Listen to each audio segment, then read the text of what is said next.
All right, good morning, everybody. So it's 8:45. Today, we're going to start with lesson 2. So up to the second unit of our second unit, which is again working with expressions and equations. The lesson for today is going to be on using variables. All right, so a lot of times students start getting confused in math when we add variables in, and that's really what algebra is. So we're starting to get into pre-algebra, right? And a variable is just something that represents an unknown quantity. All right, so at any point today, right, if you're confused with something that we're going over, please let me know. I'll stop and try to re-explain it because again, variables are usually where students get confused, right? So again, yesterday we did the first lesson. Today we're up to the second lesson on using variables. All right, as always, we're going to start off with the objective. So let's see what it is. It says in this lesson, we're doing a couple of things. We're going to write, read, and also evaluate expressions in which letters stand for numbers, right? So this part here, that's really all a variable is. It's when you have some type of unknown quantity and you're gonna put a letter to represent whatever that value is, right? We're gonna see a couple of examples. Hopefully it makes sense, but it's really similar to what we were doing yesterday with expressions, right? So let's just read the scenario that it has over here. It says, Betty installed a new shelving unit where she can store her large movie collection, right? So this is like a big shelf. She's basically putting movies in there, right? It says she filled 4 of the shelves with equal numbers of movies and put 6 of her favorite movies separately on the top shelf.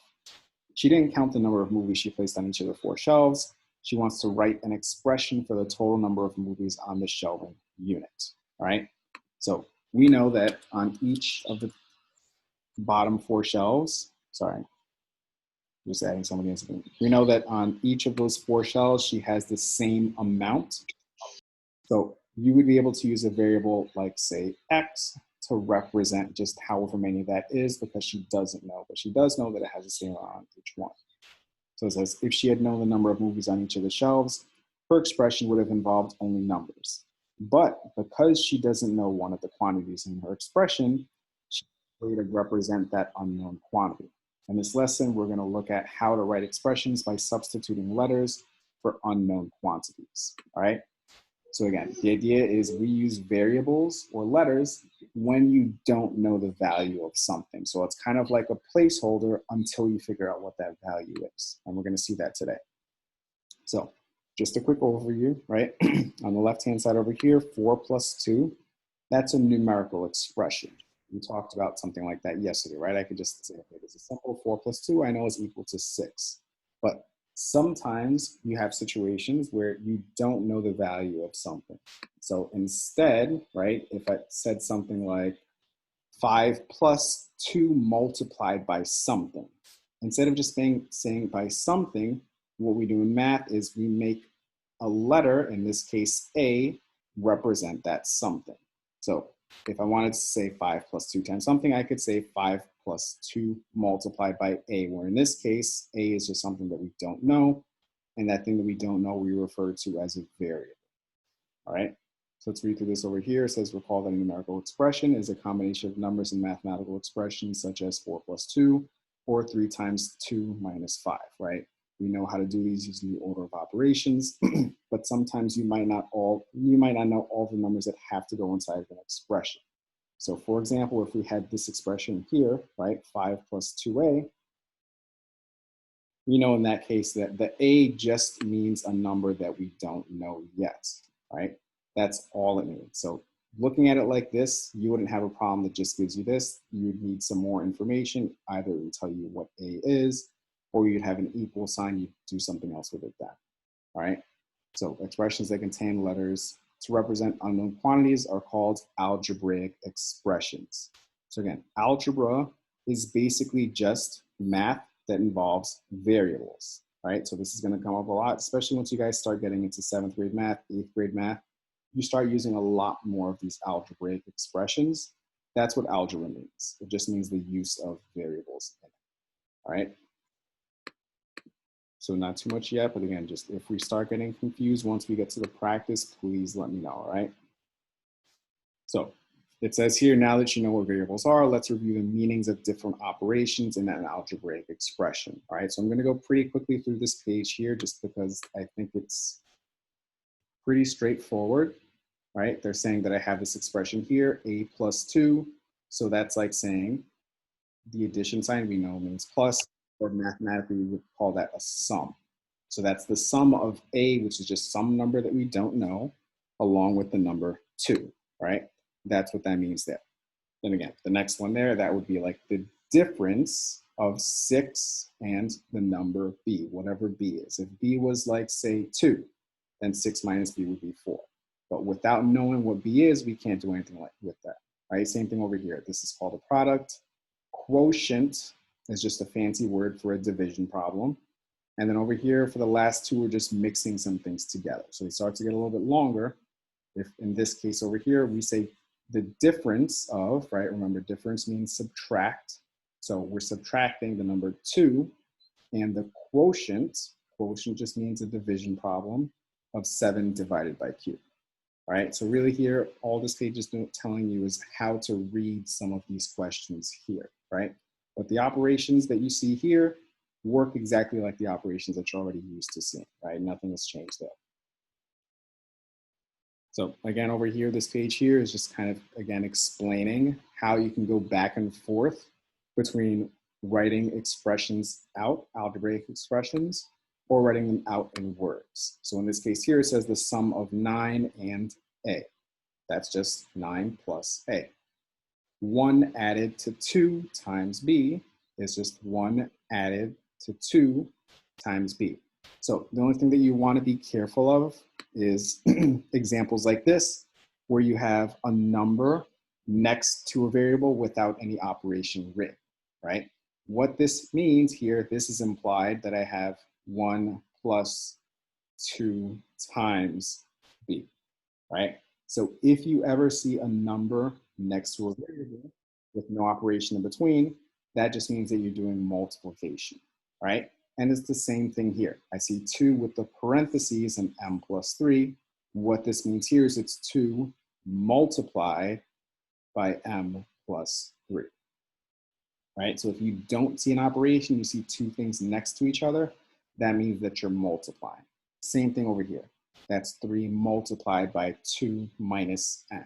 All right, I think that's really the only major thing that I want to make sure you guys know on that page there. All right, so this next page here, just pay close attention and please let me know if you don't understand something here, all right? What this here is telling us is, right, we have variables. So let's look at this expression here.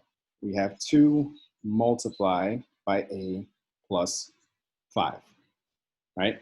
Again, that a, that's just a variable. It's kind of like a placeholder. So I can't do anything with this expression here until I actually have a value for a. So what this is over here is telling us is, okay, let's say we picked a value for a. So let's say we said, okay, what happens if a is 1? So if a is 1, all I need to do is replace the a in this expression here with the number 1, and then I do the math. So if I wanted to rewrite that out, I would say, okay, so that is actually 2 multiplied by, so it's not a anymore, because now we're saying that a is actually 1. So 1 plus 5. Sorry, I'm just changing colors. So if I change the value of a and I actually know what a is, now I can evaluate this expression. Now I can say, okay, so now the order of operations, I'm going to do parentheses first. So 1 plus 5 is 6. So this is 2 multiplied by 6, because remember, if there's no operation, that's telling me to multiply. So 2 times 6 gives me 12, right? So looking at this expression here, if a is equal to 1, I'm going to get a value of 12 for that expression, right? But a might not be equal to 1. A might have a different value. So let's step back a second. Let me just erase this.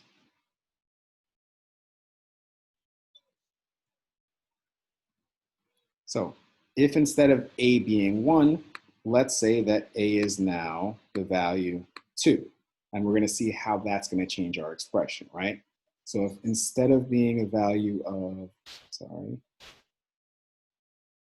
instead of being 1, if now we're saying that A is equal to 2, now we would replace the A with the number 2. So now my expression, again, is going to change, and it's going to look like it's still 2 multiplied by, but now instead of 1, I'm saying that the value of A is going to be equal to 2. So 2 plus, sorry, my pen is really not cooperating today. 2 plus 5, order of operations, I do parentheses first. So that's 2 multiplied by 2 plus 5 is 7. 2 times 7 gives me 14. And again, every time I change the value of A, that's going to change what this expression is equal to, right? So if A was, again, in the next case was equal to 3, again, I would do the same exact thing over again.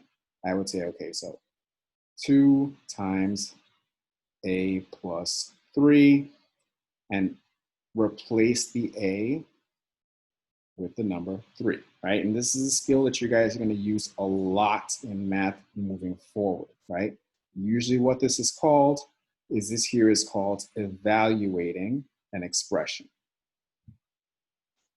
So I have an algebraic expression, I have a value for A, all you're doing is replacing the A that you see with whatever number you have. So after you substitute that in, you're left with a numerical expression, right? I went over here from something that was algebraic, so it has a variable. After I substituted, right, this process over here is called substitution. Sometimes teachers say plugging it in, plug the value in, but mathematically the correct way to say it is substitution. So started with an algebraic expression, I substituted in a value, and you end up with a numerical expression. Numerical expressions we saw yesterday, right? We know what to do with these. Now you don't have the variable, so it's easy just to do that math and figure out your answer, right? So that's the point of all this here, is to start with something that's algebraic, substitute in, and generate a numerical expression that you can actually do some math on. I'm just going to check the chat to make sure there aren't any questions there. All right, again, please stop me if you guys are confused at any point today. All right, so let's check out the next page. All right, so the next page, we have an example here. So I want you guys to try it out on your own in the chat while I work it out here. Let me know what you get, all right? So over here, I see that I have an algebraic expression. I have, and it's specifying that multiplication, right? But usually how you might see it written is like this: 4 multiplied by 2a minus 1, right? And again, I want you to try to work it out on yourself while I do this slowly, right? So it's telling us in this case here that a is in fact equal to 3. So a is equal to 3. All I'm going to do is look through this expression here, see, okay, I see the a is right there. So I need to replace this a with the number 3 because it's telling me that they have the same value. So I'm going to rewrite my expression.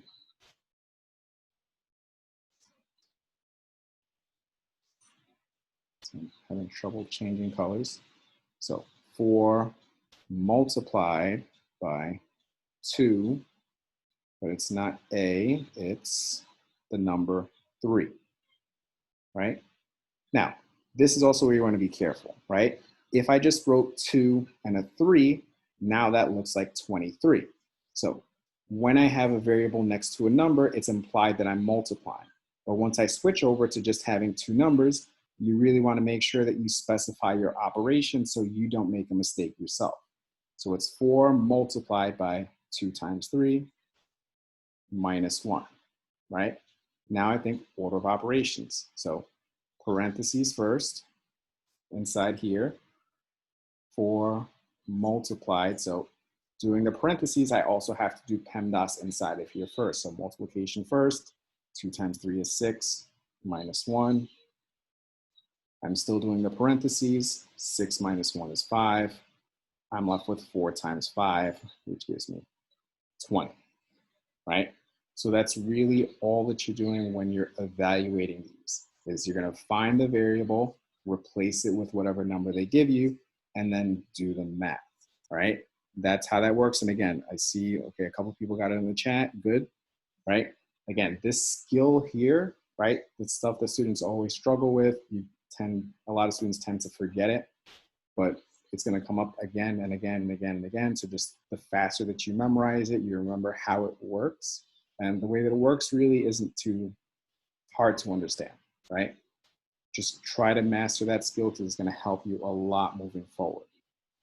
All right, and I'll just hold on for a second in case there are any questions. I'm not seeing any. All right, so let's look at that next page.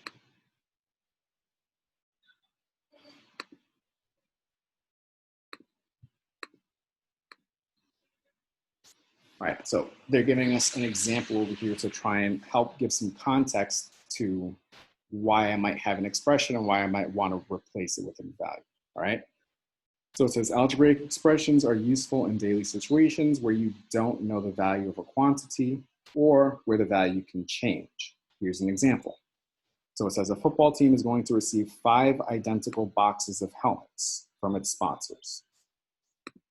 All right, so they're getting 5 boxes of helmets. That's easy enough to understand.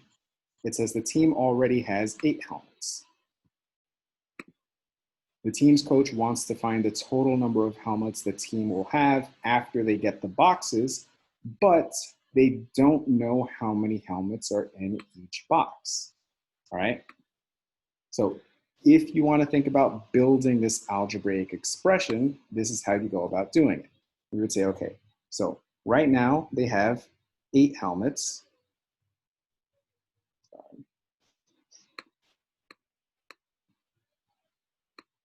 Okay, so right now at the start, they have 8 helmets, right? They're getting 5 boxes of helmets. So they're gonna add on 5 boxes, right? So if there were, 2 helmets per box, it would be 5 multiplied by 2, they'd be getting 10 helmets. If they got, say 5 helmets per box, it would be 5 boxes times 5 helmets would be 25. But what it's saying here is that they don't know how many helmets each box has. So in this case, they're using the letter X to represent how many helmets are in each box. So it's really the same thing. You could say 8 plus 5x, or you could say 5x plus 8, right? Mathematically, these two statements are the same thing, again, because of the commutative property, which we talked about yesterday. All right, the commutative property of addition and multiplication says that you can change the order around without changing the result. So I had this expression over here. Let's just use this one because that's the way that they wrote it here. And usually when you write out expressions, it helps to figure out what things mean, right? So in this case, the number 5 means the number of boxes that they're going to receive. We know that X here, this variable, means the number of helmets that are going to be inside each box.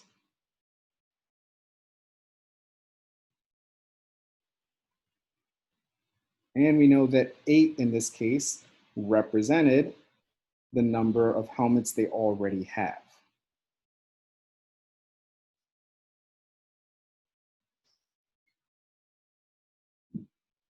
So again, this here is a really good exercise to do anytime you're looking at an expression in a word problem. You really want to understand what every single piece of the puzzle means. That's going to help you to understand it. So I know the 5 means this, I know X means this, I know 8 means this, I know why I'm adding them together, right? If you read the word problem and you don't take the time to connect why you have these numbers in this particular order, it's going to make it a lot harder to solve the problem, all right? So, and over here, it's just giving us the context for this, right? So it says, after the team receives the 5 boxes of helmets, the coach can then substitute the number of helmets in each box for the variable X, right? So right now, this is how many helmets that they're going to have, but he doesn't know how many helmets it actually is until he can figure out how many helmets are in those boxes, right? And again, maybe this isn't a great scenario because I'm sure they would tell them how many helmets they're sending, but this is the example that they're giving us here.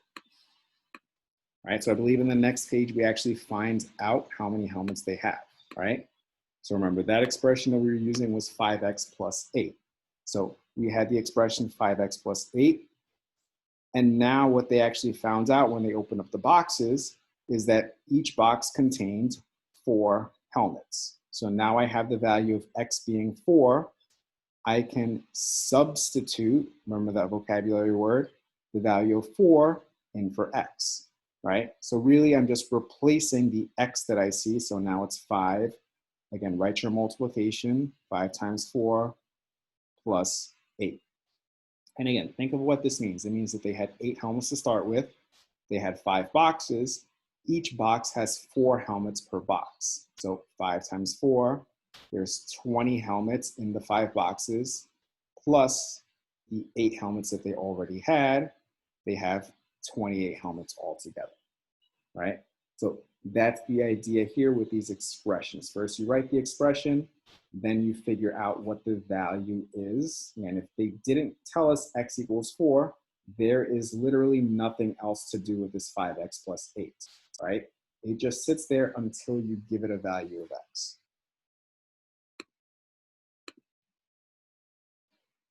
All right, so at this point, I'm pretty much done with the live instruction for today's lesson, right? What you're gonna do for the remainder of the time is you're gonna start working on this activity here. So again, there's multiple parts like always, and then try to work through the rest of the lesson slides yourself. All right, we're on 12 of 17, so that means that you've got about another 4 more slides after this, all right? I'm gonna stick around, I'm gonna stop the recording for now.